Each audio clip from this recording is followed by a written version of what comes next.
to another episode of Women in Focus. We talk about women's health, we talk about women's work, we talk about women. And today's woman that we are interviewing is a women's rights activist. She's just written her article in this lovely magazine, newspaper called Women's Rights in US and Canada. How much do we know about our rights here? We always talk about US, but do we all have the same rights? Let's meet this woman who's going to shed more light on that. You're most welcome in our program, Janine. How are you doing? Very well. Thank you very much for having me on today. Your name is very interesting, Janine Solanki. Solanki. Solanki comes from Gujarat. Yes, it does. So you're a part Gujarati? Yes, so my father's side is from Gujarat, but you know, as the diaspora travels all over the place, yes. through Zambia, and my mother is from Germany. Okay. So you've got German and Indian blood. Yes, that's its own that's its own story. We'll come to that for sure. Let's talk about this article that you've written. You were talking to me off the air and you were telling me that, you know, we all talk about US doesn't have that many rights for women. Do we have rights? And I thought, yes, we do, but we don't have as many rights as accessible as we would like to. Yeah, I like to say, you know, Canada has a very good PR campaign. And it's very easy to look at the problems in the United States or in other countries and not look at the problems in our own backyard. So I think when Roe versus Wade was overturned and suddenly we're in this situation where, you know, young women or trans or non-binary people in the United States are having less rights than their mothers and grandmothers, it gave us the opportunity to also look at Canada and look at, is the right to choose, is the right to abortion, is the right even to having accessible birth control, is that right guaranteed in Canada? And while researching for this article, I found more and more how restricted it is, especially for women of color, for women, for Indigenous women, and women in rural communities, especially in the North. So here in Canada, actually, only 1 in 6 hospitals have abortion services. And of course, you know, that's more centered around the big cities. And if you go into rural areas or smaller towns or up north, you are going to see that less and less. If you're an Indigenous woman in a northern community and you need an abortion, you have to consider traveling to a big city. You have to consider time off work. You have to consider childcare for if you have children, or elder care if you're looking after your family, and paying for a hotel, paying for, you know, all the things associated with having to travel. And it's really not something that's available for a lot of women. No, that must have been, this article must have, I mean, were you aware of all this, or did it come as a shock to you as well? I think I was aware of it, but when you get more and more into finding out the facts, it's really frustrating. You know, you see the facts more and more, and it's just outrageous that there's not more being spoken about regarding women's rights to actually accessible health care and abortion rights here in Canada. So are we talking about federal laws, or are we talking about provincial laws as well? We're talking about both. Yeah. I mean, I think the federal government has a responsibility and can't just, you know, put this off to the provinces, but also certain provinces, like in Ontario, there are some clinics that are charging a fee, an administrative fee for abortions. There's fees around, you know, now there's a pill that makes it more accessible, but there's high costs and it's not always covered under your health care to have the abortion pill. Throughout the world, women have been fighting for their rights. I mean, it's just been recent that we all started getting our rights to vote, right to our own body. And you're right, when Roe versus Wade was null and void, you know, we all were worried. All the fight that we've done, has it gone down the drain? And nobody's going to be working about it. So it is very encouraging to see young people like you to pick up and say, no, we are not happy with this. Because, I mean, there are areas in Canada, like Montreal, where the hijab issue is a huge issue, whether you can wear a hijab at work or not, at government offices. And so when you look at all that, do you think we've got an uphill battle? I think we do have an uphill battle. And I think all the rights that we've achieved are things that we can't just sit back on. We have to remember that these fights were hard fought for, and that we have to keep defending them. And I do want to just say, you know, as myself, someone in a younger generation, and for younger generations, it's such an inspiration also to see someone such as yourself who has overcome and pushed through those challenges of women being in spaces that women were not traditionally supposed to be, according to our societies. And especially as a woman of color. So you know, when we're looking at these rights that we're fighting for now, it's inspiring to see the women in our older generations that have really pushed through and are still fighting as you are. Well, you know, I think it's disheartening that a woman has to continue fighting for her rights. Yes.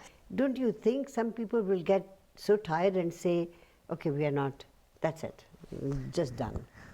Well, I think, I don't think we have an alternative. No. Because women, I think especially women, have seen, you know, this is what we can accomplish, and we're not ready to give it up.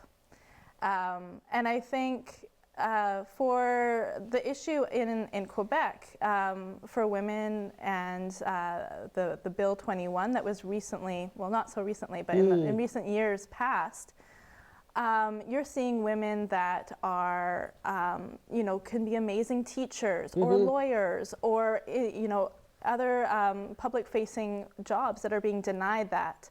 Even denied access to public services if they're wearing a niqab, such as taking the bus or picking their child up from childcare. And it's appalling that this kind of law is in place in Canada and that people aren't speaking out about it more. And I think also it's not just limited to Quebec.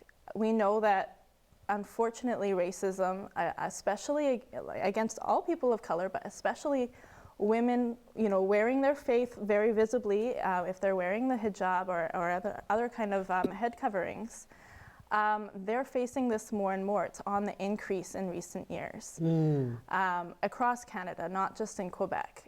I want to talk to you about how did you get into this? Because you're very passionate about it. Let's take a very short commercial break and come back and take you back to your childhood and find out where did this spark come into your life. Janine Solanki is our Woman in Focus today. Don't go away. We'll be right back.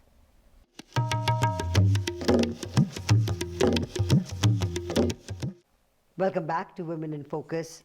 Janine Solanki is our Woman in Focus today. Now, for your work, you do travel throughout the world. I understand you will be going to Cuba.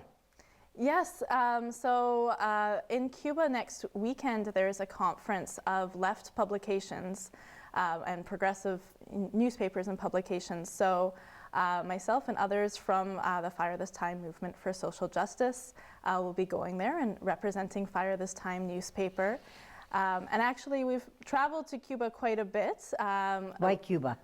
I think Cuba is giving an alternative for the world. They're showing that there is a way to develop a society, to develop a better world, where they're sending doctors around the world instead of bombs and fighter jets, where they're, you know, keeping the free education, free healthcare, when unfortunately that's being more and more expensive in countries like Canada and the United States. So I think we have a lot to learn from Cuba. Isn't that beautiful? So when the program is on air, she'll be in Cuba. Yes. So let's take you back. You said your father comes from Zambia? Yes. So my father, the Indian side of my family is, my father was born in Livingston, Zambia, a very small town. Yes. And my mother was born in Germany. Well, they met at university and went back to Zambia and eventually got married there. So I have a very, very complicated history, that's for sure. I bet for your dad's side and for your mother's side, it must have been difficult to get the parents to agree to the marriage. Yes, well, I mean, they didn't. So unfortunately, I lost my father at a young age. He passed away when I was 4. He was really a larger-than-life person, though, and I feel in a way that I've grown up with him because I've had so many stories and memories, and my mother is often telling me, you're so much like your dad. Sometimes she means it in a good way or a bad way, but he was stubborn. He stood up for what he believed in, and he spoke his mind. And he was also a very fun-loving person. Right. But so I feel like I've had a lot of that influence in my life, and also I've grown up with a family that has a lot of very strong women. Right. So on both sides of my family, my mom and my dad's side, both of my grandmothers really had so much potential. Were very strong-willed and very smart, intelligent women, but were held back from their circumstances. And they both really made sure that their daughters, my mother and my foys, as we say in Gujarati, my aunts, were really given that support to go forward, to get their education, to go forward in life and do what they wanted to do. So did they come to Canada together? Were you born here? Were you born in Zambia? I was born here. So my parents were married and spent some years in Zambia, but eventually left. We kind of went a few different directions. One of my foys, my aunts, went to London. So I have a number of my cousins and lot of family in London, of course. Because my mom had Canadian citizenship, she was able to come here with my father and my grandparents, and my younger aunt. So we're all over the place, as anyone who's listening from the Indian diaspora knows. You might have family in Fiji, in Africa. That's right. Everywhere. It makes it very good for traveling. Oh, it certainly does. It certainly does. And many people from the African continent did go to Europe, did go to England because they had family friends there. And I think East Africa and Zambia and Malawi and people like that, places like that, people did travel. So how many in your family? In my immediate family is my older sister and I. Yes. She's 5 years older than me, unfortunately. She lives in Toronto, a little bit of a distance. We're a very close family. I have my cousins who are pretty much like my siblings in London. Yes. I did want to mention I have been hearing more about your Hands for Against Racism campaign. Yes. And that really struck with me because I've as our family has migrated to many different parts of the world, we've also faced that pushback and that racism. I know what my cousins faced, especially in the 70s in the UK. And even more recently, one of my cousins was told in front of her house to go back to her home country. Yeah. And she said, I was born here. Exactly. All sorts of things, all sorts of stories that, I think our families want sometimes just, let's keep going, let's forget about it. But these are things that need to be spoken about. And I'm really glad that we're talking about that in Canada, about racism and what we need to do against it.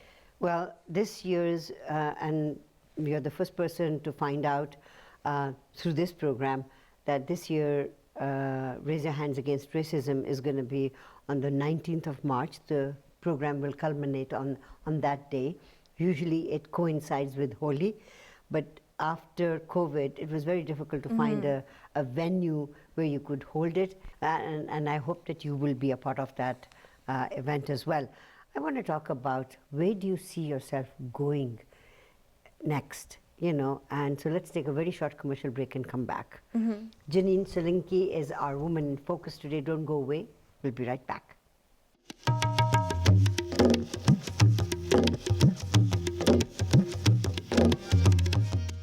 Fire this time. I just find this very interesting. Slowly and gradually, everything is online and you don't get to touch the paper. Yeah. I mean, to be able to turn a page and, you know, with your finger and all that. I'm a little bit of a sentimental person like that too. No Kindle for me. I am so glad to hear that. But Now, we are online also. We are, you know, always. But the thing is, we want to be able to hand this to people. Yes. And we are trying to reach out to people who are not looking for this. You know, we want to reach people at SkyTrain stations and things. I must say that I hadn't heard about this. So We're actually just celebrated 20 years. Wow. So I'm sorry that you haven't heard about it. I am so sorry that I haven't heard about it. So that shows that I am not that smart. No, we have to do more work then. Janine, when you work in areas like this, like you're an activist, you want to see women's rights being upheld and not erode. Do you get time for personal life?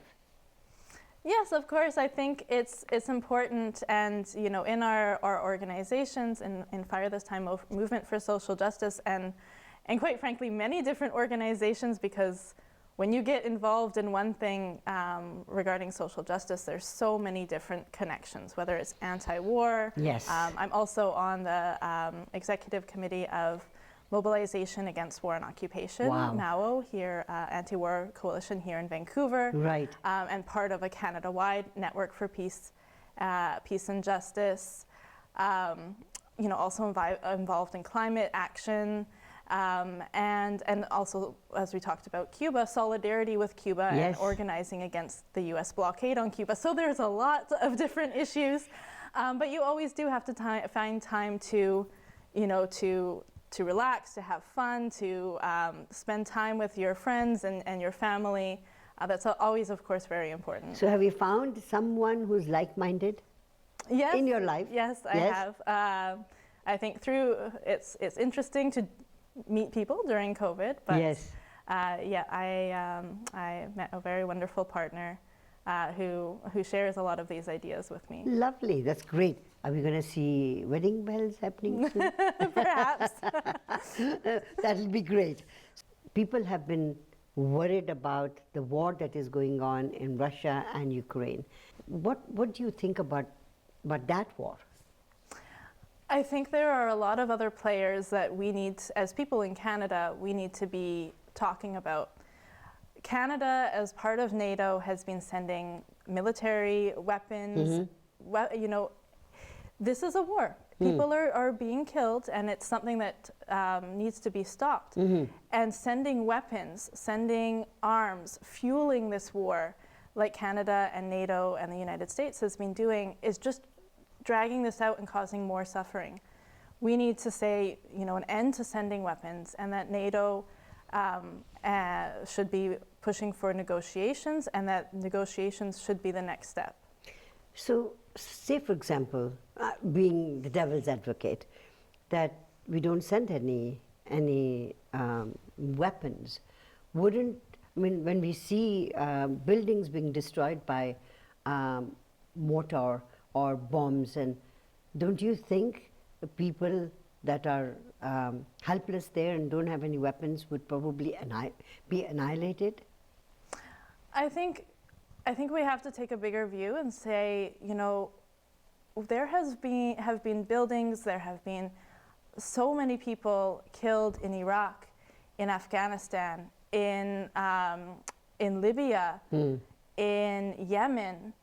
And where was the focus on those wars? Oh, yes. Okay. And where was the outcry? Why was there not more being done against the United States, Canada, NATO, that had a very big role in a lot of those wars?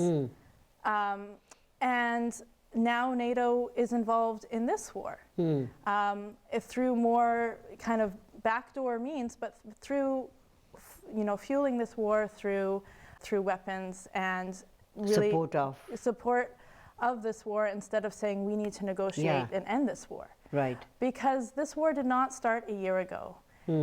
It started many years ago. 2014, the United States was on the ground as part of a coup in Ukraine. And this was a coup that is very concerning. It involved the United States funding and arming groups that are white supremacists, that are neo-Nazis, that are all the things that we don't want to see in this world. So there have been a lot of hands in this war that have led to this culmination of an out-and-out war. And I think that's why we need to be unequivocally saying no to NATO, no to fueling a war, let's have negotiations. Do you think there's going to be an end to this war? I think there has to be. Yes, I think there will be. And I think the thing is, the sooner the better. We saw 20 years of war in Afghanistan. We saw decades of war in Iraq. And to the general public, this just became a normal thing. So when the United States is conducting these decades-long wars and all over the world, I think people have just kind of gotten used to that being status quo. And we need to be speaking out against that. We need to be saying the United States having 800 military bases around the world, the United States and NATO, this is not the way to peace. This is not the way to a better world. I think, that itself is a topic that one can talk for hours on. It is. And we've only got a half an hour program. But I am so enthused to see that you are passionate about so many different things, that your generation and the generation after you would benefit from the hard work that you guys are putting in. So kudos to you for that. Thank you. And thank you for being our Woman in Focus today. Thank you very much. It's an honor to be on with you. Janine Solanki has been our Woman in Focus today. Don't go away. We'll be right back.